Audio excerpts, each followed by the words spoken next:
નમસ્કાર વિદ્યાર્થી મિત્રો, હું રમેશ વાગડિયા આપ સૌનું સ્વાગત કરું છું આજના લેક્ચરમાં.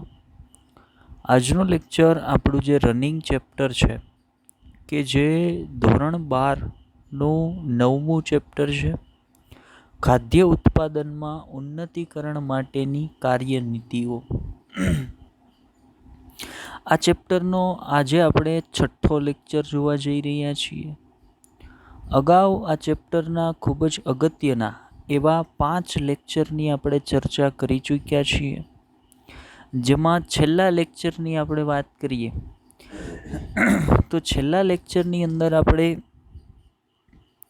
ઉચ્ચ ઉત્પાદન ક્ષમતા ધરાવતી વનસ્પતિની જાતિઓ વિશે ચર્ચા કરી કે ભાઈ તમે કઈ રીતે એક નિશ્ચિત જમીન એરિયાની અંદર, આપણી પાસે એક નિશ્ચિત જમીન છે, એરિયા ક્ષેત્રફળ વધારી શકીએ એમ નથી, તો એ નિયત કે નિશ્ચિત ક્ષેત્રફળમાં કઈ રીતે ઉત્પાદન વધારે મેળવી શકો, તો એ વધારે ઉત્પાદન આપતી એવી વનસ્પતિની જાતિઓ કઈ કઈ ડેવલપ કરવામાં આવેલી છે વનસ્પતિ સંવર્ધનની પદ્ધતિ દ્વારા, એના વિશે ગઈકાલના લેક્ચરમાં ચર્ચા કરી, જેની અંદર આપણે ઘઉં અને ચોખાની વિવિધ જે વનસ્પતિ સંવર્ધિત તૈયાર વનસ્પતિ સંવર્ધનની પદ્ધતિ દ્વારા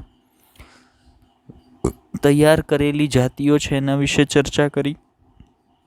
જેમ કે આપણે જોયું હતું કે ઘઉંની કલ્યાણ સોના છે, સોનાલિકા છે, એવી વનસ્પતિ સંવર્ધિત જાતિઓ છે એ તૈયાર, ઘઉંની જાતિઓ છે એ તૈયાર કરી. ત્યાર પછી ચોખાની અંદર જયા અને રત્ના જેવી ભારતની અંદર ઉગાડવામાં આવતી ચોખાની જાતિઓ તૈયાર કરી, જે ખૂબ જ ઉચ્ચ ઉત્પાદન ક્ષમતા ધરાવે છે. જેમ કે ચોખાની અર્ધવામન જાત IR8 જે ચોખાની જાત હતી એ, અને તાઇચુન નેટિવ 1 જે ચોખાની જાત હતી એની અંદરથી તૈયાર કરવામાં આવેલી હતી. તો આ પ્રકારની વનસ્પતિની જાતિઓ જે વનસ્પતિ સંવર્ધન દ્વારા તૈયાર કરવામાં આવેલી છે કે જે ઉચ્ચ ઉત્પાદન ક્ષમતા ધરાવતી હતી. પછી આપણે શેરડીની એક જાતિ વિશે વાત કરી હતી, સેકેરમ બાબેરી અને સેકેરમ ઓફિસનેરમનું સંકરણ કરાવી પારંપરિક જે વનસ્પતિ સંવર્ધનની પદ્ધતિ છે એનો ઉપયોગ કરી અને આપણે એવી શેરડીની જાત તૈયાર કરી કે જે ઉત્તર ભારતની અંદર સરળતાથી ઉગી શકતી હતી અને સારું ઉત્પાદન ક્ષમતા, સારી શર્કરાનું પ્રમાણ ધરાવતી હતી, એના વિશે વાત કરી. ત્યાર પછી આપણે મકાઈ છે, જુવાર છે, બાજરો છે, એની સુધારેલી જાતિઓ વિશે વાત કરી. પછી ગઈકાલના લેક્ચરની અંદર આપણે વાત કરતા હતા પ્રતિરોધકતા. એક બાબત ઇમ્પોર્ટન્ટ હતી કે ભાઈ તમે ઉત્પાદન વધારવા માટે એક શું કરી શકો, તો ભાઈ વનસ્પતિની અંદર ઉચ્ચ ઉત્પાદન ક્ષમતા માટેનું જનીન અથવા તો લક્ષણ તમે દાખલ કરો. બીજું, તમારે જો ઉત્પાદન ક્ષમતા વધારવી હોય, ઉત્પાદન વધારવું હોય, તમારે શું કરવું પડે, તો ભાઈ વનસ્પતિને રોગ પ્રતિરોધકતા, વિવિધ પ્રકારના રોગકારકો સામે રોગ પ્રતિરોધકતા પૂરી પાડવી પડે. તો બીજી ગઈકાલે આપણે જે વાત કરી હતી એ હતી કે રોગ પ્રતિરોધકતા માટે વનસ્પતિ સંવર્ધન. જેમ તમે ઉચ્ચ ઉત્પાદન ક્ષમતા માટે વનસ્પતિ સંવર્ધન દ્વારા જુદી જુદી અનાજ, કઠોળની જાતિઓ તૈયાર કરી, એવી જ રીતે પ્રતિરોધકતા માટે પણ વનસ્પતિ સંવર્ધન દ્વારા વનસ્પતિની જાતો છે એ ડેવલપ કરવામાં આવે છે.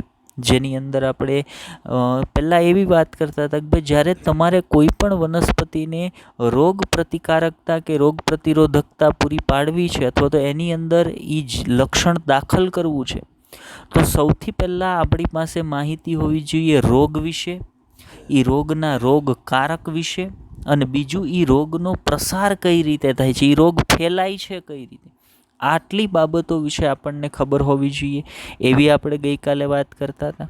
અને એના સંદર્ભમાં આપણે એ પણ જોયું હતું કે મુખ્ય રોગકારકોમાં કોણ છે, તો ભાઈ ફૂગ છે, બેક્ટેરિયા છે અને વાયરસ છે. આ મુખ્ય રોગકારકો છે જે વનસ્પતિની અંદર રોગ ઉત્પન્ન કરે છે. જેમાં આપણે ફૂગ માટે વાત કરી હતી કે ભાઈ મુખ્યત્વે ગેરુ રોગ ઉત્પન્ન કરે છે. ત્યાર પછી બેક્ટેરિયા માટે વાત કરી હતી, બેક્ટેરિયા છે એ કૃષિ ફેરનો કાળો ગેરુ રોગ ઉત્પન્ન કરે છે. ત્યાર પછી વાયરસ માટે વાત કરી હતી, કર્મી રોગ ઉત્પન્ન કરે છે, સલગમનું એક્ઝામ્પલ લીધું હતું, તંબાકુનું એક્ઝામ્પલ લીધું હતું કે એના કર્મી રોગ ઉત્પન્ન કરે છે.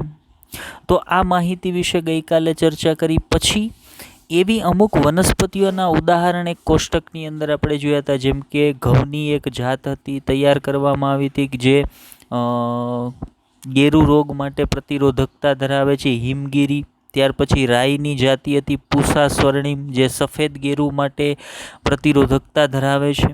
પછી ફ્લાવરની જાતિઓ પૂસા શુબ્રા, પૂસા સ્નોબોલ, K1 આ જે છે એ કાળો સડો. ત્યાર પછી ફૂગના કાળા સુકારવા માટે, આ બધા માટે પ્રતિરોધકતા ધરાવતી હતી. ચોળાની જાતિ પૂસા કોમલ. ત્યાર પછી મરચું પૂસા સદાબહારા.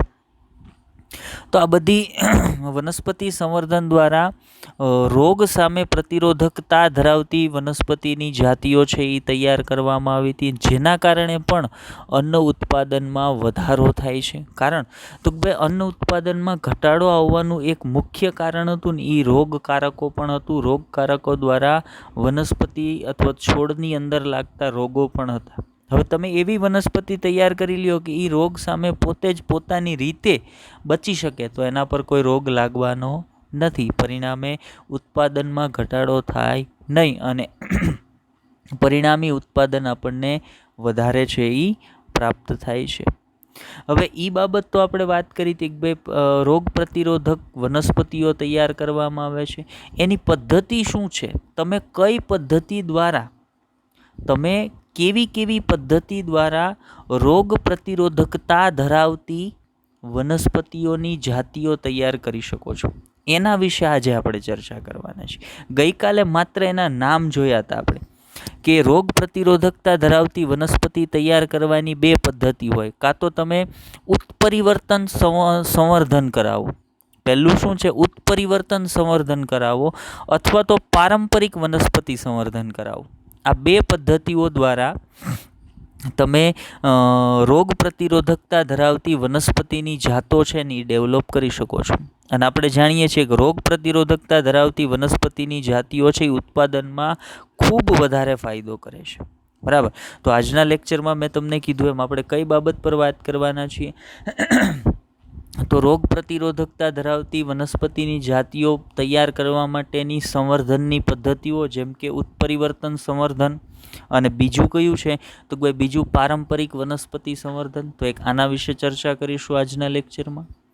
બીજી ચર્ચા આપણે કરવાના છીએ કીટકો સામે પ્રતિરોધકતાના વિકાસ માટે વનસ્પતિ સંવર્ધન. હવે જુઓ, કીટકો દ્વારા વનસ્પતિઓની અંદર રોગ થવાનું એક મુખ્ય કારણ અથવા તો વનસ્પતિને નુકસાન કરતા એક મુખ્ય કારણ છે એ કીટકો પણ છે. તો કીટકો માટે પ્રતિરોધકતા ધરાવતી વનસ્પતિઓ તૈયાર કઈ રીતે કરવામાં આવે છે એના વિશે ચર્ચા કરીશું.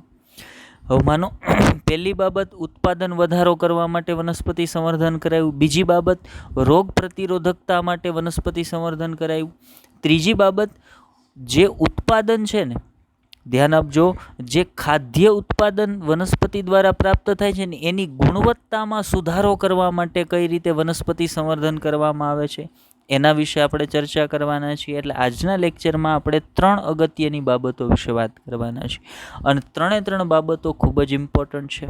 ચાલો તો લેક્ચરની શરૂઆત કરીએ. સૌથી પહેલાં મેં તમને કીધું એમ કે આજે રોગ પ્રતિરોધકતા ધરાવતી વનસ્પતિની જાતિઓ તૈયાર કરવા માટેની પદ્ધતિ વિશે વાત કરવાના છીએ. તો પહેલી પદ્ધતિ કઈ છે તો ભાઈ ઉત્પરિવર્તિત સંવર્ધન. હવે ઉત્પરિવર્તનનો અર્થ અહીંયા શું થાય છે ધ્યાન આપજો. ઉત્પરિવર્તનનો અર્થ અહીંયા થાય છે વિકૃતિ અથવા મ્યુટેશન. બરાબર. વિકૃતિ કહીએ કે મ્યુટેશન, ઇંગ્લિશ વર્ડ મ્યુટેશન વપરાય છે, ગુજરાતી વર્ડ આપણે વિકૃતિ વાપરી શકીએ. એનો જ સમાનાર્થી શબ્દ છે ઉત્પરિવર્તન. બરાબર. ઉત્પરિવર્તન દ્વારા કરવામાં આવતું સંવર્ધન એને ઉત્પરિવર્તિત સંવર્ધન કહેવાય. ધ્યાન આપજો, હું જે વાત સમજાવું છું કે ઉત્પરિવર્તનનો અર્થ થાય છે વિકૃતિ અને ઉત્પરિવર્તન દ્વારા કરવામાં આવતું સંવર્ધન એને કહેવાય ઉત્પરિવર્તિત સંવર્ધન. મતલબ આ પ્રકારની સંવર્ધનની પદ્ધતિમાં મુખ્ય રોલ કોનો છે? વિકૃતિનો મુખ્ય રોલ છે. આ પ્રકારની વનસ્પતિ સંવર્ધનની પદ્ધતિમાં અથવા તો આ પ્રકારની રોગ પ્રતિરોધકતા પૂરી પાડવાની વનસ્પતિ સંવર્ધનની પદ્ધતિમાં મુખ્ય ભૂમિકા કોની છે? વિકૃતિની છે. બરાબર. હવે વિકૃતિ એટલે આપણે જાણીએ છીએ વિકૃતિ કોને કહેવાય? તો ભાઈ વિકૃતિ એટલે કોઈ પણ કારણસર કોઈ પણ સજીવના જનીન બંધારણમાં થતો આકસ્મિક ફેરફાર.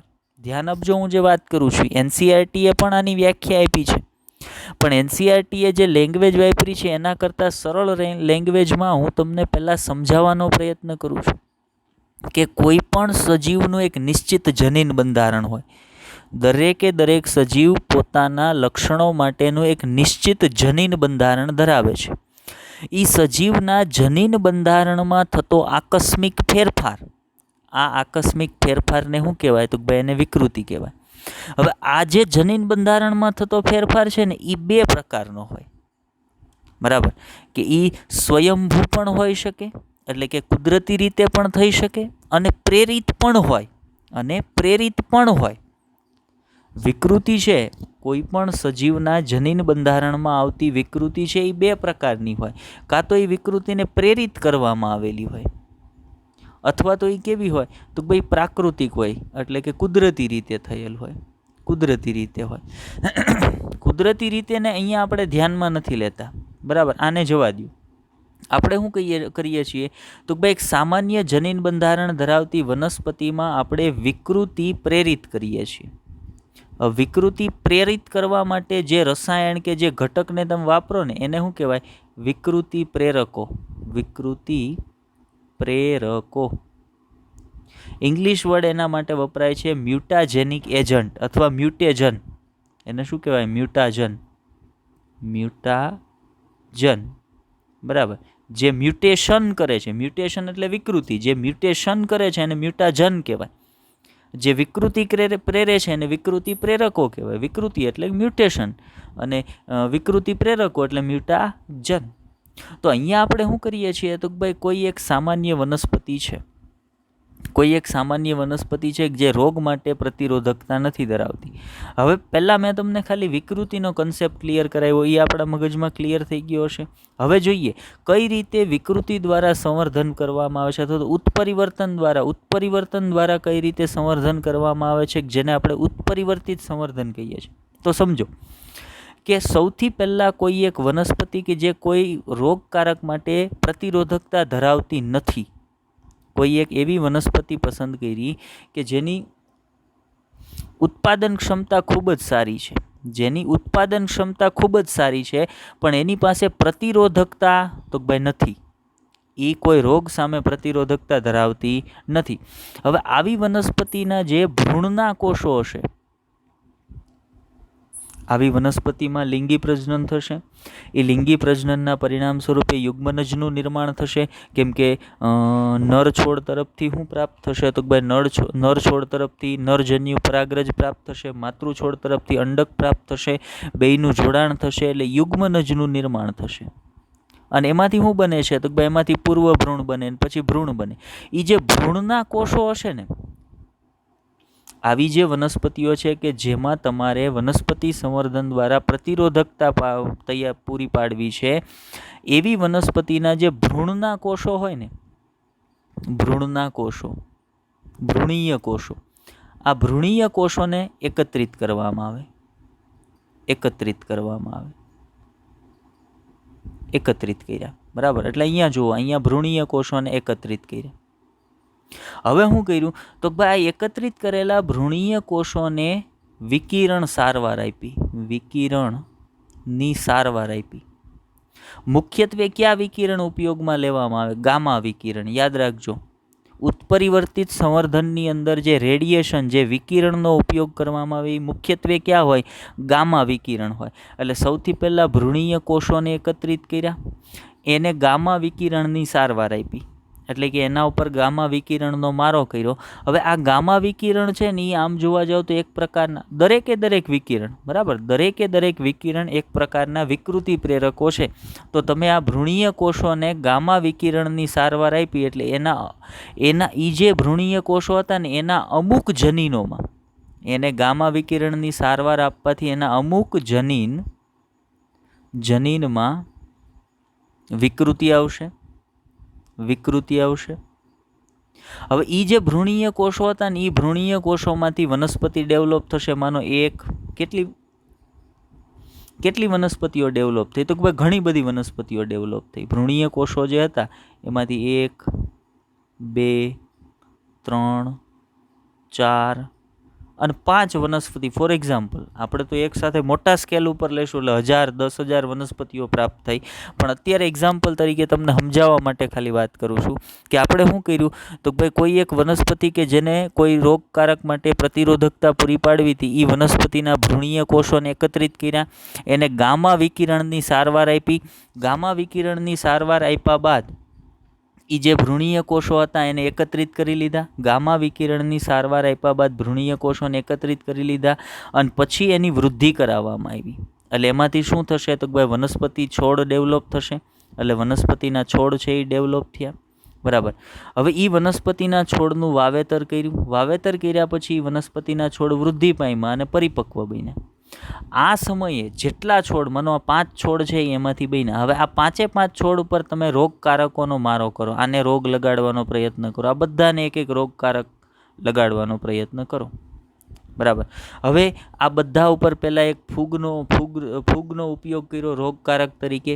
હવે આપણને ખબર પડી કે આમાંથી આ જે છે એની અંદર એ ફૂગ રોગ લગાડે છે, આની અંદર લગાડે છે, પણ 3જા નંબરનો જે છોડ હતો એના પર એ ફૂગ રોગ લગાડી શકતી નથી. 4થા ઉપર લગાડે છે, 5મા ઉપર લગાડે છે. એટલે તમે શું કર્યું? આ એક વનસ્પતિને અલગ કરી લીધી. જો વિકિરણ સારવારમાં ફિક્સ ન હોય, યાદ રાખજો, વિકિરણ સારવારમાં એવું ફિક્સ નથી. ગામા વિકિરણથી તમે વિકૃતિ પ્રેરો ત્યારે એવું ફિક્સ નથી કે એ સક્સેસ જાય જ, એના કારણે પ્રતિરોધકતા આવે જ નહીં. તમે વિકિરણની સારવાર આપો, એમાંથી વનસ્પતિ ડેવલપ કરો અને એ વનસ્પતિની તપાસ કરો, એનું પરીક્ષણ કરો. શું એમાંથી કોઈ એક એવી વનસ્પતિ વિકૃતિના કારણે બની ગઈ છે કે એ વનસ્પતિ કોઈ રોગકારક માટે પ્રતિરોધકતા ધારણ કરે છે? તો આપણને ખબર પડી કે આ 3જા નંબરની જે વનસ્પતિ છે એણે ફૂગ માટે પ્રતિરોધકતા ધારણ કરી છે. એટલે શું કરવામાં આવે? તો ભાઈ એ વનસ્પતિની અંદરથી એવા અસંખ્ય છોડ છે ને, અસંખ્ય છોડ બનાવવામાં આવશે. હવે એ વનસ્પતિમાંથી જેટલા છોડ બનશે એ બધા છોડ કેવા બનશે? તો ભાઈ બધા છોડ એની જેવા જ બનશે. પરિણામે શું થશે? તો ભાઈ પરિણામે એ બધા છોડ જે નવા એ જાતની વનસ્પતિના બનશે એ બધા કેવા બનશે? તો ભાઈ ફૂગ માટે પ્રતિરોધકતા ધરાવતા બનશે. તો આપણને ફૂગ માટે અથવા તો એક રોગકારક તરીકે ફૂગ માટે પ્રતિરોધકતા ધરાવતી વનસ્પતિની જાત મળી ગઈ. તો આને શું કહેવાય? તો ભાઈ આવા સંવર્ધનને કહેવાય ઉત્પરિવર્તિત સંવર્ધન. શું કામ? તો ભાઈ અહીંયા વનસ્પતિ સંવર્ધન તમે કરાયું, સુધારેલી વનસ્પતિની જાત, લક્ષણો બાબતે સુધારેલી વનસ્પતિની જાત તૈયાર કરી, પણ કોના દ્વારા? વિકૃતિ દ્વારા. અને અહીંયા જે પ્રોસેસ છે આખી રેન્ડમ છે. અહીંયા ક્યારેય ફિક્સ ન હોય કે તમે ભ્રૂણીય કોષોને ગામા વિકિરણની સારવાર આપી તો એમાંથી એ કોષો છે એ રોગ પ્રતિરોધકતા ધારણ કરી જ લે. ઘણી વખત કરે, ઘણી વખત ન પણ કરે. એટલે એના માટે તમારે પરીક્ષણ કરવું પડે. પરીક્ષણ દરમિયાન તમને ખબર પડે કે ઓકે, આ જે આટલી વનસ્પતિ હતી એમાંથી એકાદ વનસ્પતિ છે એણે આ રોગકારક માટે પ્રતિરોધકતા ધારણ કરી. એટલે આપણને ખબર પડી જાય કે હવે એ જે વનસ્પતિએ પ્રતિરોધકતા ધારણ કરી હતી એની અંદરથી અસંખ્ય નવા કોષો, અસંખ્ય નવી વનસ્પતિક છોડ એમાંથી તૈયાર કરવામાં આવે. એના માટે ઘણી બધી પદ્ધતિઓ છે. જેમ કે તમે ટિશ્યુ કલ્ચર કરી શકો. એ જે વનસ્પતિ હતી એ વનસ્પતિના એક કોષમાંથી એક નવો છોડ વનસ્પતિનો બને. મતલબ તમે એ એક વનસ્પતિના છોડમાંથી અસંખ્ય એના જેવી જ વનસ્પતિઓ તૈયાર કરો તો એ બધી વનસ્પતિઓ કેવી બનશે? તો ભાઈ ફૂગ માટે રોગ પ્રતિરોધકતા ધરાવતી બનશે. તો આ પ્રકારે તમે રોગ પ્રતિરોધકતા ધરાવતી વનસ્પતિ તૈયાર કરી, પણ એ સંવર્ધનમાં કોનો ઉપયોગ થયો? વિકૃતિ, ઉત્પરિવર્તનનો. એટલે એને આપણે શું કહેશું? ઉત્પરિવર્તિત સંવર્ધન કહેશું. ચાલો, તો હવે વાત આપણને સમજાઈ ગઈ હશે. હવે થિયરી પોર્શન જોઈ લઈએ. ઉત્પરિવર્તિત સંવર્ધન એટલે શું છે? હવે ઉત્પરિવર્તિત સંવર્ધન સમજવામાં આપણને બિલકુલ મુશ્કેલી ન પડવી જોઈએ કે આનુવંશિક ભિન્નતા માટે જનીનની અંદર નાઇટ્રોજન બેઝના ક્રમમાં ફેરફાર કરવો તેને વિકૃતિ કહેવાય. જો મેં જે કીધું એ આ જ વસ્તુ હતી, પણ આપણે થોડીક જુદી રીતે કીધી. આપણે શું કીધું હતું કે જનીનના બંધારણમાં થતો ફેરફાર એને વિકૃતિ કહેવાય. હવે જનીનના બંધારણમાં શું હોય? નાઇટ્રોજન બેઝની ગોઠવણી હોય. તો એ નાઇટ્રોજન બેઝની ગોઠવણીમાં થતો ફેરફાર કયો કે પછી જનીનના બંધારણમાં થતો ફેરફાર કયો, એને શું કહેવાય? તો ભાઈ વિકૃતિ કહેવાય. પણ સમજવા માટે મેં જે તમને કીધું એ, પણ લખવા માટે આ બાબત IMP ઇમ્પોર્ટન્ટ, આ લખવાનું થાય આપણે કે ભાઈ વિકૃતિ એટલે શું. તો ભાઈ વિકૃતિ એટલે દરેક જનીનનું એક નિશ્ચિત બંધારણ હોય, એમાં નાઇટ્રોજન બેઝની એક નિશ્ચિત ગોઠવણી હોય ને એ નાઇટ્રોજન બેઝની ગોઠવણીમાં થતો ફેરફાર એને વિકૃતિ તરીકે ઓળખવામાં આવે. નાઇટ્રોજન બેઝના ક્રમમાં થતો ફેરફાર એને વિકૃતિ તરીકે ઓળખવામાં આવે છે, ઉત્પરિવર્તન તરીકે ઓળખવામાં આવે છે. જેના પરિણામે નવા લક્ષણો વિકસિત થાય છે તે તેના પિતૃઓમાં હોતા નથી. હવે જુઓ, આગળ મેં સમજાવ્યું એમાં એક 3 નંબરની વનસ્પતિ હતી ને, એની પાસે શું લક્ષણ હતું? ફૂગ સામે એણે પ્રતિરોધકતા ધારણ કરી લીધી હતી ને. હવે એ એના પિતૃમાં હતું લક્ષણ? નહીં, એ એના પિતૃમાં નહોતું. એટલે શું આપણે કહી શકીએ તો કે આના દ્વારા તમે સારા લક્ષણ ધરાવતી નવા લક્ષણો છે એ વિકસિત કરશો. એટલે એ જે 3 નંબરની વનસ્પતિમાં જે લક્ષણ આવ્યું હતું એ તો નવું લક્ષણ જ હતું, ફૂગ માટે પ્રતિરોધકતા. અને એ લક્ષણ એવું હશે કે જે એના પિતૃમાં હશે નહીં. તો એ વાત પણ આગળ આપણે જોઈતી. ત્યાર પછી જુઓ, કૃત્રિમ રીતે રસાયણોનો કે વિકિરણનો, જેવા કે ગામા વિકિરણ, મેં કીધું ને વિકિરણમાં મુખ્યત્વે ગામા વિકિરણનો ઉપયોગ કરવાથી વિકૃતિ પ્રેરી શકાય. બરાબર, વિકૃતિ પ્રેરક તરીકે રસાયણો પણ હોય અને વિકિરણો પણ હોય. તો એ રસાયણ કે જે વિકૃતિ પ્રેરે એને વિકૃતિ પ્રેરકો કહેવાય, અને જે વિકિરણો છે એ વિકૃતિ પ્રેરે એને વિકૃતિ પ્રેરકો કહેવાય. તો એ બંને વિકૃતિ પ્રેરકો તરીકે વર્તશે, મ્યુટાજેનિક એજન્ટ તરીકે અથવા મ્યુટાજન તરીકે વર્તશે. તેમજ સંવર્ધનમાં સ્ત્રોત તરીકે ઇચ્છનીય લક્ષણો ધરાવતી વનસ્પતિની પસંદગી અને ઉપયોગ કરવામાં આવે છે. આ પ્રક્રિયાને ઉત્પરિવર્તિત સંવર્ધન કહેવાય. વિકૃતિ પ્રેરી પછી શું કર્યું તો ભાઈ જે ભ્રૂણીય કોષોમાં વિકૃતિ પ્રેરી હતી એની અંદરથી વનસ્પતિઓ છે એ ઉગેડી. એ વનસ્પતિઓ ઉગી એટલે એનું પરીક્ષણ કર્યું કે ભાઈ શું એમાંથી કોઈ એક વનસ્પતિ એવી છે કે જે કોઈ પણ પ્રકારના રોગકારક માટે પ્રતિરોધકતા ધરાવે છે. તો આપણને ખબર પડી કે હા, એમાં 1-2 વનસ્પતિઓ એવી છે કે જે રોગકારક માટે પ્રતિરોધકતા ધરાવે છે. તો એ વનસ્પતિની અંદરથી નવી વનસ્પતિઓ પછી એના જેવી બનાવવાની શરૂ કરી, જેથી કરીને એ વનસ્પતિની અંદર કોઈ એક રોગકારક માટે પ્રતિરોધકતાનું લક્ષણ આવી જાય. તો આ પ્રકારના સંવર્ધનને શું કહેવાશે તો ભાઈ ઉત્પરિવર્તિત સંવર્ધન કહેવાશે. જો એનું એક એક્ઝામ્પલ એ આપેલું છે કે હાલ ઉત્પરિવર્તિત સંવર્ધન દ્વારા તૈયાર કરવામાં આવેલી એક વનસ્પતિ કઈ છે? મગ. મગની એક જાતિ ઉત્પરિવર્તિત સંવર્ધન દ્વારા તૈયાર કરવામાં આવેલ છે. કોના માટે એ પ્રતિરોધકતા ધરાવે છે તો કે યલો મોઝેક વાયરસ અને પાવડરી મિલ્ડ્યુ સામે પ્રતિરોધકતા ધરાવે છે. ઇમ્પોર્ટન્ટ. બરાબર, કે ઉત્પરિવર્તિત સંવર્ધન દ્વારા તૈયાર કરવામાં આવેલ વનસ્પતિની જાત તો ભાઈ એક મગની જાત છે, ઉત્પરિવર્તિત સંવર્ધન દ્વારા તૈયાર કરવામાં આવેલ છે કે જે યલો મોઝેક વાયરસ સામે પ્રતિરોધકતા ધરાવે છે, પાવડરી મિલ્ડ્યુ સામે પ્રતિરોધકતા ધરાવે છે. ચાલો, તો આટલી વાત આપણે કરવાની હતી ઉત્પરિવર્તિત સંવર્ધન માટે. તો આપણે કીધું હતું કે રોગ પ્રતિરોધકતા ધરાવતી વનસ્પતિ સંવર્ધન દ્વારા રોગ પ્રતિરોધકતા ધરાવતી વનસ્પતિ તૈયાર કરવાની 2 પદ્ધતિઓ છે. એક ઉત્પરિવર્તિત સંવર્ધન અને બીજું પરંપરાગત વનસ્પતિ સંવર્ધન. એક ઉત્પરિવર્તિત સંવર્ધન અને બીજું છે પરંપરાગત વનસ્પતિ સંવર્ધન. હવે પરંપરાગત વનસ્પતિ સંવર્ધન કયા પ્રકારનું હોય તો આપણે જાણીએ છીએ. ચાલો આગળ વાત કરીએ. ઓકે, પરંપરાગત વનસ્પતિ સંવર્ધન દ્વારા તૈયાર કરવામાં આવેલ છે એક ભીંડાની જાત. ભીંડા આપણે બધા જાણીએ ને, શાકભાજી તરીકે જેનો આપણે ઉપયોગ કરીએ છીએ, એ ભીંડાની જાતની આપણે વાત કરીએ છીએ. હવે ભીંડાની જાત વાયરસ, યલો મોઝેક વાયરસ માટે જે પ્રતિરોધકતા ધરાવતી ભીંડાની એક જાત છે એ પારંપરિક વનસ્પતિ સંવર્ધન દ્વારા તૈયાર કરવામાં આવેલી છે. હવે અહીંયા શું કરવામાં આવશે તો ભાઈ એક સામાન્ય ભીંડાની જાત હતી, સામાન્ય, જે પ્રતિરોધકતા નથી ધરાવતી. હવે શું કર્યું તો ભાઈ આ જ વનસ્પતિની એક જંગલી જાત પસંદ કરવામાં આવી. બરાબર, હવે આ જે સામાન્ય જાત હતી ને એની ઉત્પાદન ક્ષમતા ખૂબ સારી પણ પ્રતિરોધકતા નબળી. એવી જ રીતે આની ઉત્પાદન ક્ષમતા નબળી પણ પ્રતિરોધકતા ખૂબ સારી. હવે કર્યું હું તો ભાઈ આ સામાન્ય જાતિને લીધી અને એનું સંકરણ કોની સાથે કરાવ્યું, લિંગી પ્રજનન કોની સાથે કરાવ્યું, તો ભાઈ એનું લિંગી પ્રજનન કરાવ્યું આ જે સામાન્ય જાતિ હતું એનું જંગલી જાત સાથે કરાવ્યું. પરિણામે શું થયું તો ભાઈ આપણને એક સંતતિ પ્રાપ્ત થઈ. આ સંતતિની અંદર એના પિતૃ તરીકે સામાન્ય વનસ્પતિમાંથી લક્ષણ આવવાની શક્યતા છે, સારી ઉત્પાદન ક્ષમતા આવે. પિતૃ બીજો જે છે એની અંદરથી સારી પ્રતિરોધકતા આવવાની શક્યતા રહે. હવે બેયમાંથી સારા લક્ષણો આવે તો આ જે સંતતિ બનશે એ સંતતિ કેવી બનશે તો ભાઈ સંતતિની અંદર સારી ઉત્પાદન ક્ષમતા હશે અને સારી પ્રતિરોધકતા પણ હશે. તો આ પ્રકારની જે વનસ્પતિ સંવર્ધનની પદ્ધતિ છે એને પરંપરાગત વનસ્પતિ સંવર્ધન કહેવાય.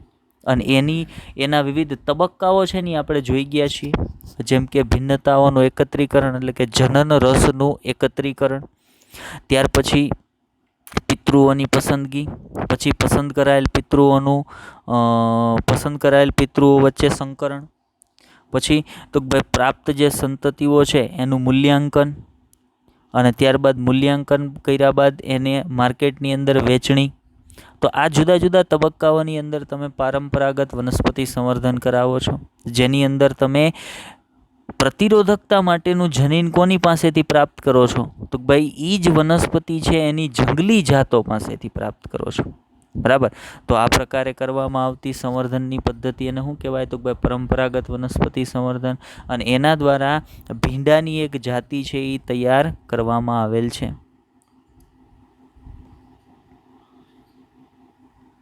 ચાલો આગળ વાત કરીએ, એનસીઈઆરટી પર જઈએ, થિયરી પોર્શન શું આપ્યો છે.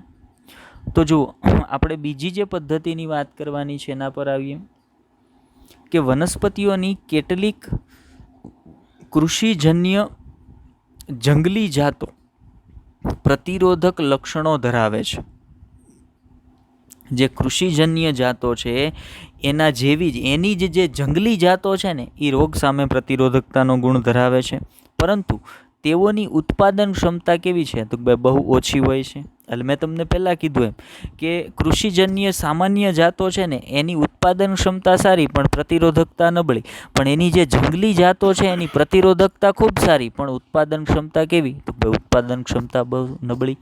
હવે શું કરી શકાય તો એમાં તો આથી ઊંચા ઉત્પાદન માટે આવી કૃષિજન્ય જંગલી જાતોમાંથી ઉચ્ચ ઉત્પાદકતાવાળી જાતોમાં પ્રતિરોધક જનીનનો પ્રવેશ કરાવવામાં આવે છે. એટલે મેં જેમ કીધું એમ કે એવી જંગલી જાત પસંદ કરવામાં આવે જેની પાસે પ્રતિરોધક જનીન છે, અને એ પ્રતિરોધક જનીનનો પ્રવેશ કોનામાં કરવામાં આવે તો ભાઈ ઉચ્ચ ઉત્પાદન ક્ષમતાવાળી જે સામાન્ય કૃષિજન્ય જાત હતી એની અંદર આ જનીન પ્રતિરોધકતા માટેનું જનીન દાખલ કરવામાં આવે, અને જે વનસ્પતિ તૈયાર થાય એ રોગ પ્રતિરોધકતા ધારણ કરશે. તો હવે આપણી પાસે બંને પિતૃના ઈચ્છિત લક્ષણવાળી સંતતિ મળશે કે એની ઉત્પાદન ક્ષમતા પણ સારી અને એની પ્રતિરોધકતા પણ ખૂબ સારી. ચાલો આગળ વધીએ. એનું એક એક્ઝામ્પલ એનસીઈઆરટી આપ્યું છે કે ભીંડાની એક જાત, ભીંડા, બરાબર, વૈજ્ઞાનિક નામ છે બેલમોસ્કસ, એ સાયલેન્ટ છે, બેલમોસ્કસ એસ્ક્યુલેન્ટસ, બેલમોસ્કસ એસ્ક્યુલેન્ટસ આ જે ભીંડો છે એનું વૈજ્ઞાનિક નામ છે. એમાં યલો મોઝેક વાયરસ સામે પ્રતિરોધકતા મેળવવા જંગલી જાતમાંથી તેને આવા જનીન તબદીલ કરવામાં આવ્યું. એટલે એક ભીંડાની સામાન્ય કૃષિજન્ય જાત હતી જેની ઉત્પાદન ક્ષમતા સારી હતી, પણ એના પર એક વાયરસજન્ય રોગ લાગતો હતો. અને કયો વાયરસ હતો? એ વાયરસ હતો યલો મોઝેક વાયરસ. એના દ્વારા યલો મોઝેક ડિઝીઝ છે એ વનસ્પતિની અંદર ભીંડાની અંદર થતો હતો. હવે કર્યું હું તો ભાઈ ભીંડાની એક જંગલી જાત પસંદ કરવામાં આવી કે જે યલો મોઝેક વાયરસ સામે પ્રતિરોધકતા ધરાવે છે. હવે એ જે જંગલી જાત હતી એની અંદરથી એક જનીનને એનું સંકરણ કોની સાથે કરવામાં આવ્યું તો ભાઈ એનું સંકરણ આ સામાન્ય ભીંડાની જાત સાથે કરવામાં આવ્યું.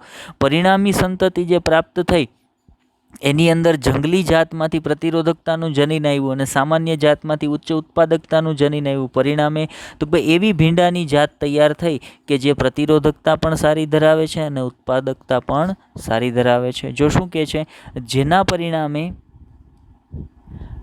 બેલમોસ્કસ એસ્ક્યુલન્ટની નવી જાત પ્રાપ્ત થઈ જેને પરભાણી ક્રાંતિ તરીકે ઓળખાય છે. બરાબર. તો આ ઇમ્પોર્ટન્ટ શબ્દ છે. પરભાણી ક્રાંતિ એટલે શું? તો ભાઈ પરભાણી ક્રાંતિ એટલે ભીંડાની એક જાત એસ્ક્યુલેન્ટસ, જે એસ્ક્યુલેન્ટસ ભીંડાની જાત છે એ પરંપરાગત વનસ્પતિ સંવર્ધન દ્વારા જે તૈયાર કરી એને શું કીધું આપણે? એને પરભાણી ક્રાંતિ તરીકે ઓળખવામાં આવે છે. ભીંડાની આ જાતને પરભાણી ક્રાંતિ તરીકે ઓળખવામાં આવે છે. યાદ રાખજો. ચલો એનાથી આગળ જઈએ. ત્યાર પછી આપણે કઈ બાબત પર વાત કરવાની છે?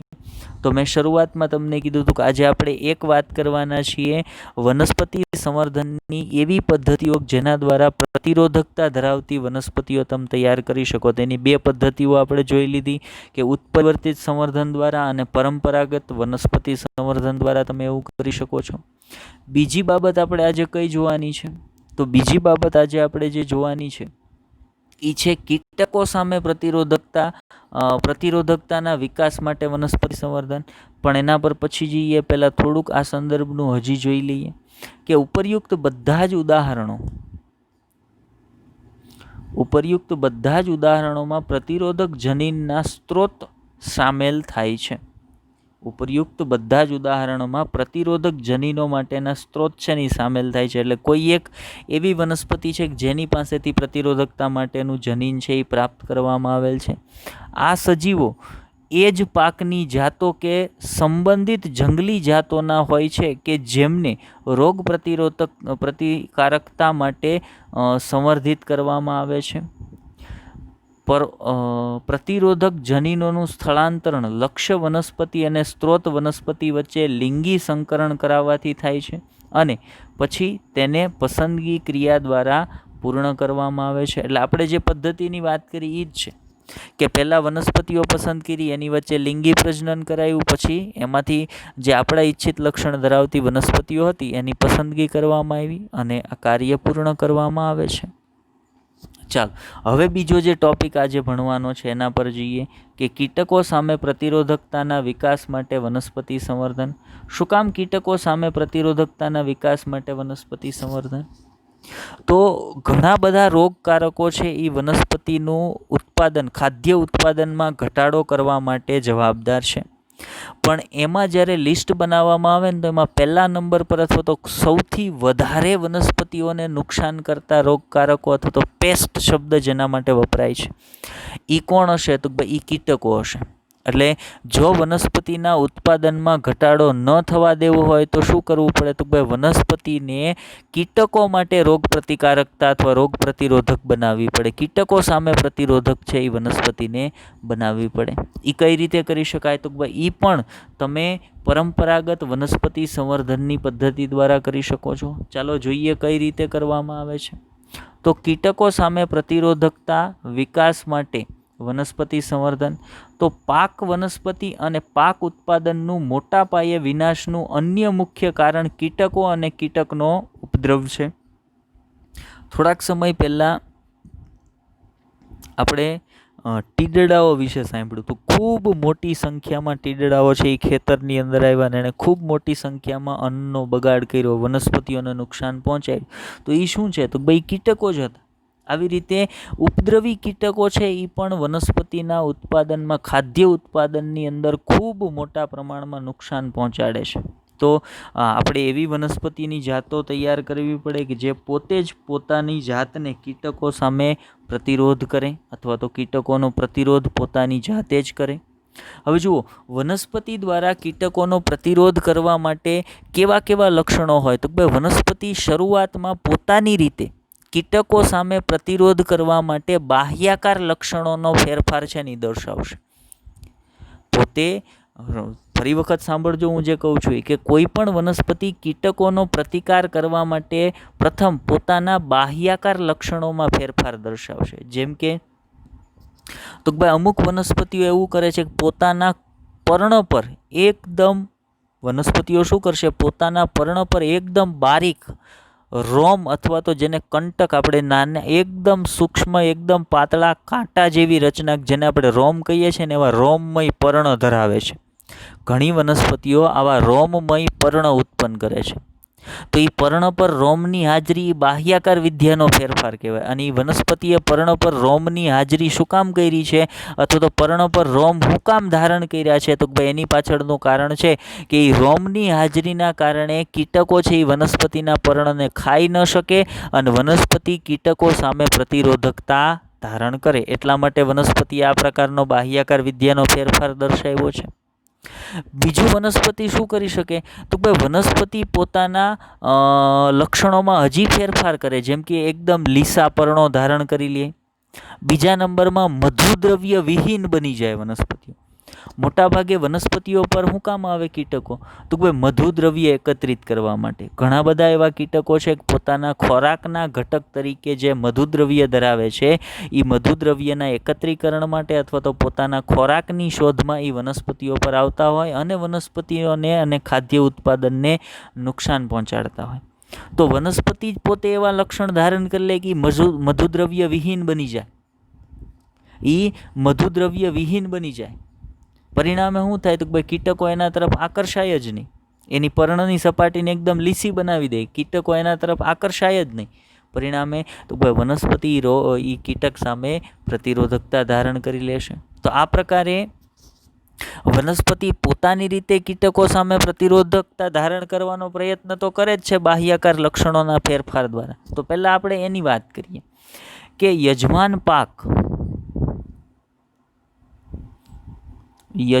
પાક વનસ્પતિઓમાં કીટ પ્રતિરોધકતા બાહ્યાકાર જેવા રસાયણ કે દેહધાર્મિક લક્ષણોને કારણે હોય છે. વનસ્પતિ કીટકો સામે પ્રતિરોધકતા બાહ્યાકાર જેવા કે રસાયણ અને દેહધાર્મિક લક્ષણો એટલે શું, તો ભાઈ પોતાના મેં તમને કીધું ને પર્ણના સ્ટ્રક્ચરમાં ફેરફાર કર્યો, ત્યાર પછી રસાયણના બંધારણની વાત કરીએ તો મધુદ્રવ્ય વિહીન બની ગઈ, પર્ણ એકદમ લીસા બની ગયા, પર્ણ પર કંટકો ધારણ કર્યા અથવા તો રોમ ધારણ કર્યા. તો આ પ્રકારના બાહ્યાકાર વિદ્યાના ફેરફાર દ્વારા પોતે પ્રતિરોધકતા છે એ ધારણ કરશે. જુઓ, કેટલીક વનસ્પતિઓમાં રોમમય પર્ણ કીટકોના પ્રતિકાર સાથે સંકળાયેલા છે. એટલે વનસ્પતિ પોતાના પર્ણ પર આવા રોમ ધારણ કરી લે એટલે કીટક છે એ પર્ણ ખાય નહીં અને વનસ્પતિને નુકસાન થાય નહીં. બીજા એક્ઝામ્પલ જોઈએ કે દાખલા તરીકે કપાસમાં એક કીટકનું નામ છે જેસીડ્સ અને ઘઉંમાં ધાન્ય પર્ણભૃંગ કીટક. ઘઉંમાં વિશિષ્ટ પ્રકારના પ્રકાંડને કારણે સ્ટેમ સો ફ્લાય તેમજ નજીક જતી નથી. શું સમજ્યા તમે? તો સ્ટેમ સો ફ્લાય જે છે કે જે ઘઉંના પ્રકાંડને નુકસાન પહોંચાડી શકતી હતી, અથવા તો જે ભૃંગ કીટક છે કે જે ઘઉંના છોડને નુકસાન પહોંચાડી શકતો હતો, તો ઘઉંના છોડે પોતાના બાહ્યાકાર લક્ષણોમાં એવા ફેરફાર કર્યા જેથી કરીને આ કીટકો એના તરફ આકર્ષાય જ નહીં. એણે શું કહ્યું, તો ભાઈ એકદમ પાતળું સખત પ્રકાંડ છે એ ધારણ કરી લીધું. એકદમ પાતળું, લીસું અને સખત પ્રકાંડ છે એ પોતે ધારણ કરી લીધું, જેથી કરીને સ્ટેમ સો ફ્લાય, કીટકનું નામ છે સો ફ્લાય, તો એ સ્ટેમ સો ફ્લાય, ત્યાર પછી ધાન્યપર્ણ ભૃંગ કીટક, આ એના તરફ આકર્ષાય નહીં. પછી તો ભાઈ લીસા પર્ણવાળી અને મધુ રસ વિહીન કપાસની જાતો બોલવર્મ એક કીટકનું નામ છે, બરાબર. એના વિશે બાયોટેકનોલોજીના યુનિટ ભણશું, ત્યાં આવશે. આપણે એક કપાસની જાત વિશે વાત કરશું જેને આપણે બીટી કોટન કહીએ છીએ, તો ત્યારે બોલવર્મની પાછા વાત કરશું. અત્યારે એના પર બહુ વધારે ડિટેલમાં જતા નથી. અત્યારે ખાલી એટલું યાદ રાખો કે કપાસનો છોડ પોતાના બાહ્યાકાર લક્ષણોમાં ફેરફાર કરીને બોલવર્મ પ્રત્યે પ્રતિરોધકતા ધારણ કરે છે. જેમ કે કેવા ફેરફાર, તો ભાઈ પોતે લીસા પર્ણ ધારણ કરે છે, પોતે મધુરસ વિહીન બની જાય છે કે જેથી કરીને એ બોલવર્મ એનાથી આકર્ષિત ન થાય અને બોલવર્મ સામે પોતે પ્રતિરોધકતા ધારણ કરે. ત્યાર પછી મકાઈનું એક્ઝામ્પલ લઈએ તો મકાઈની અંદર ખૂબ મોટા પ્રમાણમાં હાજર એસ્પાર્ટિક એસિડ, મકાઈમાં ઉચ્ચ એસ્પાર્ટિક એસિડ, નાઇટ્રોજન અને શર્કરાનું ઓછું પ્રમાણ. ઉચ્ચ માત્રામાં એસ્પાર્ટિક એસિડ છે, નાઇટ્રોજન અને શર્કરાનું બેયનું ઓછું પ્રમાણ છે. તેમાં પ્રકાંડ ભેદક કીટકો સામે પ્રતિરોધકતા સર્જે છે. એટલે અહીંયા શું કર્યું, તો ભાઈ મકાઈના છોડે પોતાના બાહ્યાકાર લક્ષણોમાં અને દેહધાર્મિક લક્ષણોમાં ફેરફાર કર્યા. હું તો ભાઈ એસ્પાર્ટિક એસિડનું પ્રમાણ પોતાની અંદર વધારી દીધું, નાઇટ્રોજનનું પ્રમાણ ઘટાડી દીધું, શર્કરાનું પ્રમાણ ઘટાડી દીધું, જેથી કરીને આવા જે પ્રકાંડ ભેદક કીટકો જેને સ્ટેમ બોરર કહેવાય, એ સ્ટેમ બોરર છે એ વનસ્પતિ પર હુમલો કરે નહીં, અથવા તો વનસ્પતિથી આકર્ષિત થાય નહીં અને વનસ્પતિ એના માટે પ્રતિરોધકતા ધારણ કરી લે. ચાલો આગળ વાત કરીએ. તો આ તો બધા એવા એક્ઝામ્પલ હતા જેમાં આપણે એવું સ્પષ્ટ રીતે જોયું કે વનસ્પતિ પોતાના બાહ્યાકાર લક્ષણોમાં, પોતાના દેહધાર્મિક લક્ષણોમાં ફેરફાર કરે છે કે જેથી કરીને પોતે વિવિધ પ્રકારના રોગકારકો સામે પ્રતિરોધકતા ધારણ કરે છે. જોઈએ કે અગાઉ થયેલી ચર્ચા પ્રમાણે શું કહે છે એનસીઈઆરટી કે અગાઉ થયેલી ચર્ચા પ્રમાણે કીટ પ્રતિરોધકતા માટેની સંવર્ધન પદ્ધતિઓમાં અન્ય કોઈ પણ કૃષિ વિષયક લક્ષણ જેમ કે ઉત્પાદન કે ગુણવત્તા વગેરે તે જ પદ્ધતિઓનો સમાવેશ થાય છે. મતલબ જુઓ, કીટકો સામે પ્રતિરોધકતા ધરાવતી વનસ્પતિની જાતિઓ ઉત્પન્ન કરવા માટે એ જ સંવર્ધન પદ્ધતિનો ઉપયોગ થશે કે જે સંવર્ધન પદ્ધતિનો ઉપયોગ ઉત્પાદન ક્ષમતામાં વધારો કરવા, ગુણવત્તામાં વધારો કરવા માટે જે સંવર્ધન પદ્ધતિનો ઉપયોગ થયો તો સેમ સંવર્ધન પદ્ધતિ, એ જ પ્રકારની સંવર્ધન પદ્ધતિના ઉપયોગ દ્વારા તમે વનસ્પતિને કીટ પ્રતિરોધકતા પૂરી પાડી શકો છો. વનસ્પતિ કીટ પ્રતિરોધક બની શકે છે. પણ પહેલાં તો વનસ્પતિ પોતાની રીતે કીટકો સામે પ્રતિરોધકતા ધારણ કરવાનો ટ્રાય કરશે, અને પછી તમે પ્રેરિત કઈ રીતે કરી શકો? તો જે સામાન્ય વનસ્પતિ સંવર્ધનની પદ્ધતિ છે એના દ્વારા તમે વનસ્પતિમાં કીટ પ્રતિરોધકતાને પ્રેરિત પણ કરી શકો છો. જુઓ, કૃષિ તથા તેની જંગલી જાતોમાં પ્રતિરોધક જનીનોનો સ્ત્રોત કૃષિજન્ય જાતો તેમજ સંચાલિત જનીનરસ છે. મતલબ તો ભાઈ સામાન્ય જે કૃષિજન્ય જાતો છે એના કરતાં એની જે સંબંધિત જંગલી જાતિઓ છે એની પાસે કીટકો સામેની પ્રતિરોધકતા માટેનો જનીન રસ, એની પાસે જનીન બંધારણ હોય છે. પછી કીટકો પ્રત્યે પ્રતિરોધકતા વિકસાવવા માટે સંકરણ અને પસંદગી દ્વારા બહાર પાડવામાં આવેલ કેટલાક પ્રજનનિત પાકોની જાતો ની માહિતી નીચે આપેલ છે. એટલે હવે આપણે એક કોષ્ટકની ચર્ચા, એનસીઈઆરટીની અંદર આપેલ એક કોષ્ટકની ચર્ચા કરવાના છીએ કે એની અંદર વિવિધ પ્રકારના કીટકો માટે પ્રતિરોધકતા ધરાવતી વનસ્પતિની જાતિઓ છે ને એ જે તૈયાર કરવામાં આવેલી છે એના ઉદાહરણો આપણે જોવાના છીએ. ચલો જોઈએ એક પછી એક. તો પહેલા કોષ્ટકની અંદર સૌથી પહેલી જાતિ રાઈ વિશે વાત કરી છે. જો આ શું છે? કીટકો સામે પ્રતિરોધકતા ધરાવતી વનસ્પતિની વિવિધ જાતિઓ. તો એમાં સૌથી પહેલાં બ્રાસિકા એટલે કે રાઈની જાત છે એ એક તૈયાર કરવામાં આવી, એને નામ આપવામાં છે પૂષા ગૌરવ. જે કયા કીટક સામે પ્રતિરોધકતા ધરાવે છે? તો ભાઈ એફિડ્સ સામે પ્રતિરોધકતા ધરાવે છે. તો મતલબ વનસ્પતિ સંવર્ધન દ્વારા રાઈની એક જાત તૈયાર કરવામાં આવી જેને પૂષા ગૌરવ કહેવાય છે, જે એફિડ્સ સામે પ્રતિરોધકતા ધરાવે છે. બીજા નંબર પર કઠોળ, ચપટા કઠોળની એક જાત કે જેને પૂષા સેમ 2 અને પૂષા સેમ 3 તરીકે ઓળખવામાં આવે છે, જે જેસિડ્સ, એફિડ્સ અને ફળભેદક, માનો ઘણી ઈયળો હોય કે જે આખું ફળ હોય પણ એ ફળમાં કોઈ એક જગ્યાએથી હોલ પાડીને એની અંદર જતું રહ્યું હોય, તો એવા જે કીટકો છે જેને ફળભેદક કીટકો કહેવાય, એ ફળભેદક કીટકો જેસિડ્સ અને એફિડ્સ જેવા કીટકો માટે પ્રતિરોધકતા ધરાવતી ચપટા કઠોળની જાતો જેને પૂષા સેમ 1 અને પૂષા સેમ 2 તરીકે ઓળખવામાં આવે છે એ તૈયાર કરવામાં આવેલી છે. ત્યાર પછી કીટકો સામે પ્રતિરોધકતા ધરાવતી જાતમાં એક ભીંડાની જાત છે એ તૈયાર કરવામાં આવેલી છે, જેને પૂષા સવાની કહે છે અથવા તો પૂષા A4 તરીકે ઓળખવામાં આવે છે. જે પ્રકાંડ અને ફળભેદક કીટકો છે એ પ્રકાંડ અને ફળભેદક કીટકો સામે પ્રતિરોધકતા ધરાવે છે. આ કોષ્ટક પણ ઇમ્પોર્ટન્ટ, આની પહેલાંનું કોષ્ટક હતું ત્યારે પણ મેં માથું પછાડીને કીધું હતું કે એ ઇમ્પોર્ટન્ટ છે. અત્યારે પણ એમ કહું છું કે આ કોષ્ટક ખૂબ જ ઇમ્પોર્ટન્ટ છે. બંને કોષ્ટક ઇમ્પોર્ટન્ટ છે. આમાંથી જોડકા પ્રકારના પ્રશ્નો છે એ પૂછાવાની શક્યતા સૌથી વધારે હોય છે. ચાલો આગળ વધીએ. ત્યાર પછી ત્રીજા ટોપિક પર જઈએ. શરૂઆતમાં મેં તમને કીધું ને, આજે 3 બાબતોની ચર્ચા આપણે કરવાના છીએ. એક, રોગ પ્રતિરોધકતા ધરાવતી વનસ્પતિ તૈયાર કરવા માટેની સંવર્ધન પદ્ધતિઓ, જેમાં ઉત્પરિવર્તિત સંવર્ધન અને પરંપરાગત વનસ્પતિ સંવર્ધનની વાત કરી. ત્યાર પછી કીટકો સામે પ્રતિરોધકતાના વિકાસ માટે વનસ્પતિ સંવર્ધન, તો એની વાત કરી કે પરંપરાગત વનસ્પતિ સંવર્ધન દ્વારા જ વનસ્પતિની સંબંધિત જંગલી જાતોમાં કીટકો સામે પ્રતિરોધકતા માટેનું જનીન હોય એને તમે સામાન્ય કૃષિજન્ય જાતમાં દાખલ કરી અને કીટક સામે પ્રતિરોધકતા ધરાવતી વનસ્પતિની જાત તૈયાર કરી શકો છો. ત્યાર પછી ત્રીજી બાબત જે આજે આપણે જોવાની છે એ કે તમે વનસ્પતિના ઉત્પાદનમાં વધારો કરી નાખ્યો. વનસ્પતિ સંવર્ધન દ્વારા તમે વનસ્પતિના ઉત્પાદનમાં વધારો કરી નાખ્યો. બીજી બાબત, તમે વનસ્પતિને પ્રતિરોધકતાય પૂરી પાડી દીધી. હવે શું થાય છે તો ભાઈ વનસ્પતિ પર રોગે નથી લાગતો. બીજી બાબત, વનસ્પતિનું ઉત્પાદન એ સારું આવે છે, પણ જે વનસ્પતિ ઉત્પાદન કરે છે ને એ વનસ્પતિના ઉત્પાદનની ગુણવત્તા છે ને એ સારી નથી. તો ત્રીજું વનસ્પતિ સંવર્ધન હવે તમે શેના માટે કરાવશો તો ભાઈ ઉત્પાદન, ખાદ્ય ઉત્પાદનની ગુણવત્તામાં વધારો કરવા માટે.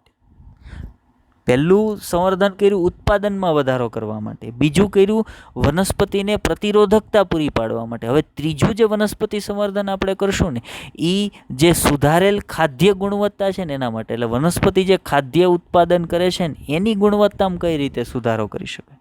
જો એક એક્ઝામ્પલ આપો, અહીંયા સમજો વાતને કે તમે એક થાળી ભરીને પોષક ઘટકો વગરનો ખોરાક, જેને સંતુલિત ખોરાક ન કહી શકાય, જે પોષક ઘટકોવાળો ખોરાક હોય ને, શરીરને માત્ર ખોરાકની જરૂર નથી હો. કોઈ પણ સજીવ શરીરને માત્ર ખોરાકની જરૂર નથી. પોષણયુક્ત ખોરાક, સંતુલિત આહારની જરૂર છે. તમે જે આહાર લ્યો એની અંદર પ્રોટીન હોવું જોઈએ, એની અંદર થોડોક સારી ચરબી પણ હોવી જોઈએ, એની અંદર વિટામિનનું પ્રમાણ હોવું જોઈએ, એની અંદર ખનિજ દ્રવ્યો પણ હોવા જોઈએ, એમાં લઘુ પોષક દ્રવ્યો પણ હોવા જોઈએ, એની અંદર વિવિધ પ્રકારના વિટામિન પણ હોવા જોઈએ. આ બધી બાબતો જો તમારા ખોરાકની અંદર હોય ને તો તમે જે ખોરાક ખાવ છો ને એ સંતુલિત આહાર છે, પોષક આહાર છે. તમે આહાર કેટલો ખાવ છો એ મહત્વનું નથી. તમે આખો દિવસ, મતલબ દિવસમાં 3 ટાઈમ જમો કે દિવસમાં તમે 3 ટાઈમ જમો છો ને 3 ટાઈમ તમે નકરા ભાત જ ખાધે રાખો ને તો તમારા શરીરની અંદર વિવિધ પોષક ઘટકોની ઉણપ સર્જાવાની ચાલુ થાય. મતલબ પહેલી વહેલી ઉણપ તો હું તમને એક્ઝામ્પલ આપું, વિટામિન B12ની સર્જાશે. બરાબર, કેમ કે તમે જે ખોરાક લ્યો છો એનાથી તમારું પેટ 3 ટાણા ભરાઈ જાય છે, પણ એમાંથી તમારા શરીરની જે તમામ પોષક દ્રવ્યોની જરૂરિયાત છે ને એ પૂરી નથી થતી. મતલબ તો ભાઈ વનસ્પતિની ઉત્પાદન ક્ષમતામાં તમે વધારો કર્યો તો એ વનસ્પતિ જે ઉત્પાદન વધારે કરે છે એ વધતા ઉત્પાદનથી માત્ર જરૂરિયાત પૂરી નથી થવાની, પણ જે ઉત્પાદન કરે છે એ ઉત્પાદન સારી ગુણવત્તાનું હોવું જોઈએ. એમાં વિટામિન્સ હોવા જોઈએ, એમાં ખનિજ દ્રવ્યો હોવા જોઈએ, એમાં લઘુ પોષક દ્રવ્યો હોવા જોઈએ, એમાં પ્રોટીન કન્ટેન્ટ હોવો જોઈએ, એની અંદર ચરબી હોવું જોઈએ. તો આ પ્રકારની સારી ગુણવત્તા ધરાવતું ઉત્પાદન, ખાદ્ય ઉત્પાદન આપણને પ્રાપ્ત થાય ને એના માટે વનસ્પતિ સંવર્ધનની હવે આપણે વાત કરશું કે એવી સુધારેલી વનસ્પતિની જાતિઓ કે જેના ખાદ્ય ઉત્પાદનની ગુણવત્તા ખૂબ સારી હોય એવી વનસ્પતિઓ તૈયાર કરવા માટે વનસ્પતિ સંવર્ધનની આપણે વાત કરીશું. ચાલો આગળ વધીએ. શું કહે છે એનસીઈઆરટી? તો જુઓ, પહેલાં તો એનસીઈઆરટી એ થોડીક મેં તમને જે વાત કરી ને કે માત્ર ખાવું જરૂરી નથી, પોષક દ્રવ્યો યુક્ત ખોરાક જરૂરી છે. જો સુધારેલી ખાદ્ય ગુણવત્તા માટે વનસ્પતિ સંવર્ધન, તો વિશ્વમાં લગભગ 840 લાખ એટલે કે 840 લાખથી પણ વધુ લોકોને તેમના દૈનિક ખાદ્ય તથા પોષણ સંબંધિત જરૂરિયાતોની પૂર્તિ માટે પર્યાપ્ત ખોરાક પ્રાપ્ત થતો નથી. જો ઉપર વાંચજો, પોષણ સંબંધિત જરૂરિયાતોની પૂર્તિ. પોષણ સંબંધિત જરૂરિયાતોની પૂર્તિ એટલે તો મારા શરીરને ડેઇલી થોડુંક પ્રોટીન, થોડીક ચરબી, થોડાક પ્રમાણમાં વિટામિન, અમુક જે મિનરલ્સ છે એ, અમુક ખનિજ દ્રવ્યો છે એ, આ બધાની જરૂર પડતી હોય. માત્ર હું એક જ પ્રકારનો ખોરાક ખાઉં કે જેમાંથી મને કોઈ એક વધારે પ્રમાણમાં મળે છે, બરાબર. ઉદાહરણ તરીકે હું એમ કહું, હું ક્યારેય લીલા શાકભાજી ખાતો જ નથી, તો એનો અર્થ એવો થાય છે કે મારા શરીરમાં વિટામિન એ છે, વિટામિન સી છે, આની ઉણપ સર્જાશે. કેમ? તો ભાઈ વિટામિન એ, વિટામિન સી આ બધું તમને એમાંથી મળવાનું છે કે શાકભાજીની અંદરથી મળવાનું છે, બરાબર. તો માત્ર ખોરાક લેવો એ જરૂરી નથી, પણ કેવો પોષણ સંબંધિત જરૂરિયાતની પૂર્તિ કરતો ખોરાક એટલે કે સંતુલિત આહાર છે ને લેવો જરૂરી છે. અને વિશ્વમાં લગભગ 840 લાખ લોકો એવા છે કે જે પોતાના દૈનિક ખોરાક જે છે ને એમાં પોષણ સંબંધિત જરૂરિયાતની પૂર્તિ કરી શકે ને એવો ખોરાક પ્રાપ્ત કરી શકતા નથી. જો મોટી સંખ્યામાં લગભગ 3 કરોડ લોકો લઘુ પોષક તત્વો, પ્રોટીન, વિટામિન ઉણપ સહન કરે છે. અને એને આપણે શું કહીએ તો ભાઈ એને ભૂખમરો અથવા તો હિડન હંગર તરીકે ઓળખવામાં આવે. ભૂખમરો તો મતલબ લગભગ 3 કરોડ જેટલા લોકો વિશ્વની અંદર ભૂખમરાનો શિકાર છે. અને ભૂખમરાનો શિકાર છે એનો અર્થ એવો નથી થતો કે એને પેટ ભરીને ખાવા નથી મળતું. એને પેટ ભરીને માનો ખાવા મળે છે, પણ જે ખોરાક એને મળે છે એ ખોરાકની, એ ખાદ્ય ઉત્પાદનની ગુણવત્તા છે ને સારી નથી. ભારતની અંદર કુપોષણનો પ્રશ્ન ખૂબ મોટો છે.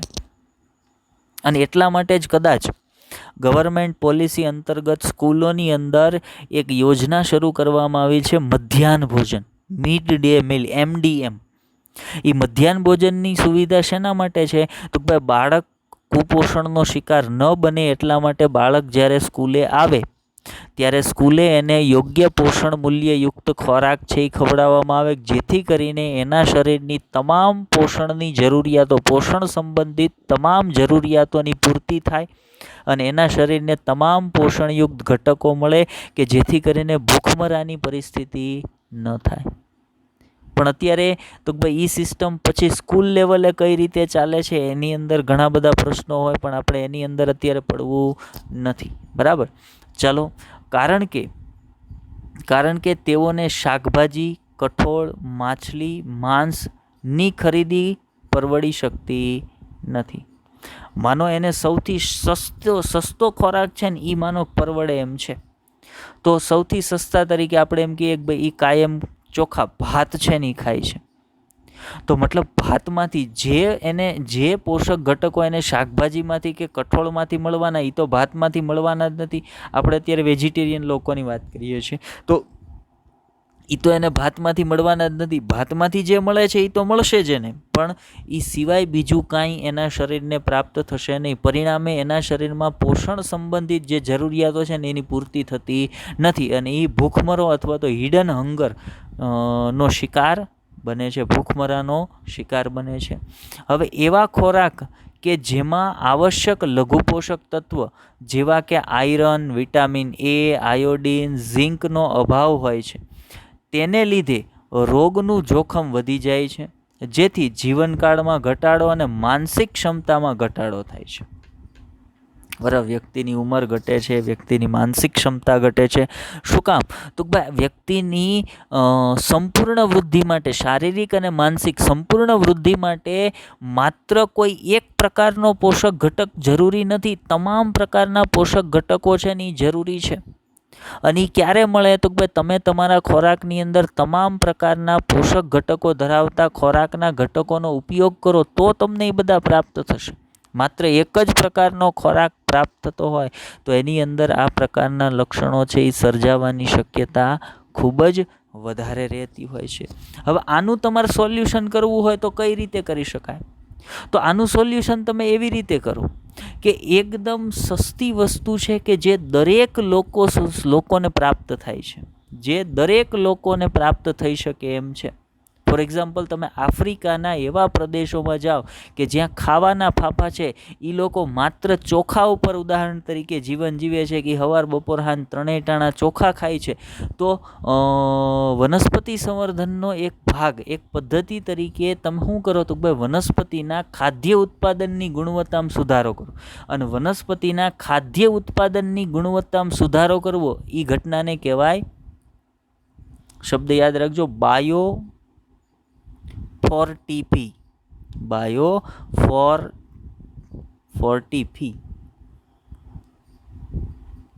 ફોર્ટિફિકેશન. એ ઘટનાને શું કહેવાય? બાયોફોર્ટિફિકેશન તરીકે ઓળખવામાં આવે. તો તમે શું કરો તો ભાઈ વનસ્પતિનું બાયોફોર્ટિફિકેશન કરો, એટલે એની ખાદ્ય ઉત્પાદનની ગુણવત્તા છે ને એમાં વધારો કરો. એક એક્ઝામ્પલ આપો કે એક ચોખાની જાત છે ને તૈયાર કરવામાં આવેલી છે બાયોફોર્ટિફિકેશન દ્વારા, એને કહેવાય ગોલ્ડન રાઈસ.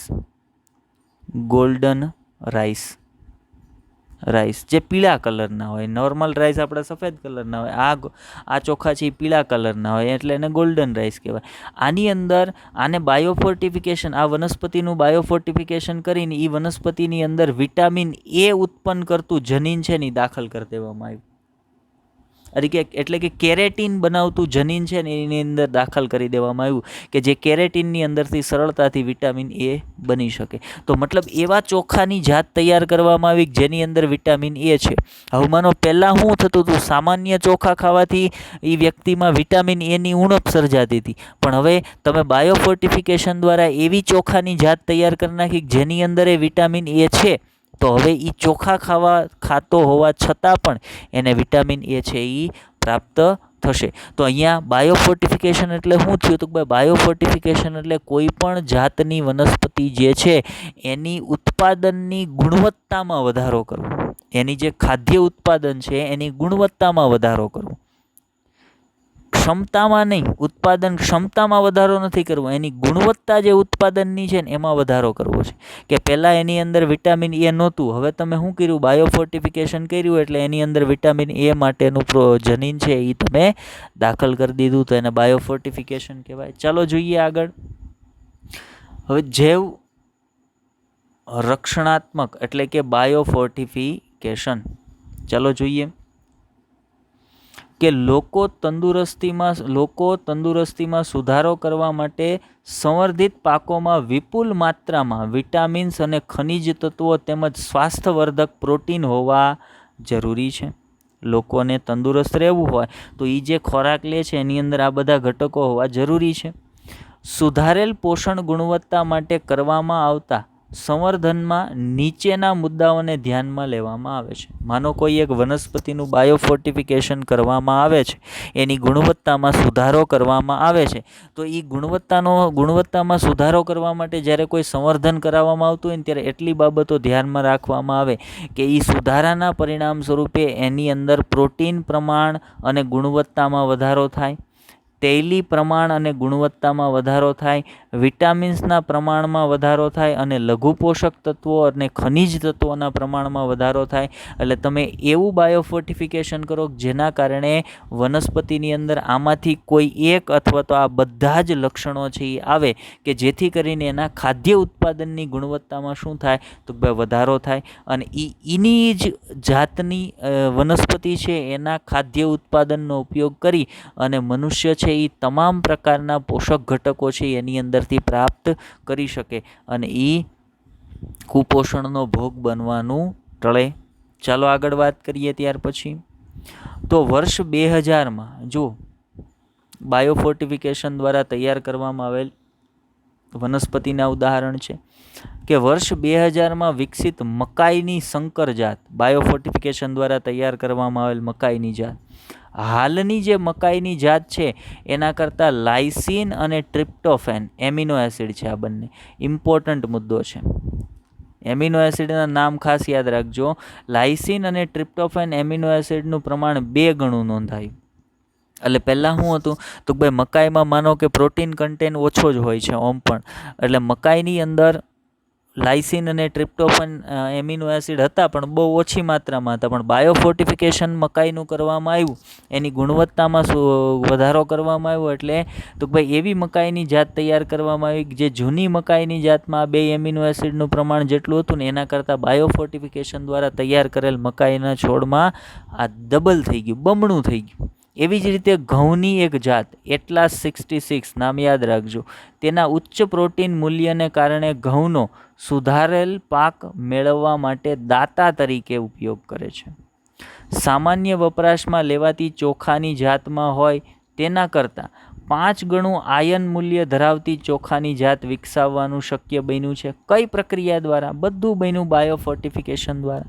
આ બધી જગ્યાએ તમે શું કર્યું? તો અહીંયા ઉત્પાદન ક્ષમતામાં વધારો નથી કર્યો, ઉત્પાદનની ગુણવત્તામાં વધારો કર્યો. અને કોઈ પણ વનસ્પતિના ખાદ્ય ઉત્પાદનની ગુણવત્તામાં વધારો, એને શું કહેવાય? તો એને જ બાયોફોર્ટિફિકેશન તરીકે ઓળખવામાં આવે છે. ચાલો, તો આટલી વાત કરવાની હતી આપણે તમને બાયોફોર્ટિફિકેશન માટે. ત્યાર પછી જુઓ, ભારતીય કૃષિ સંશોધન કેન્દ્ર, ભારતીય કૃષિ સંશોધન સંસ્થા,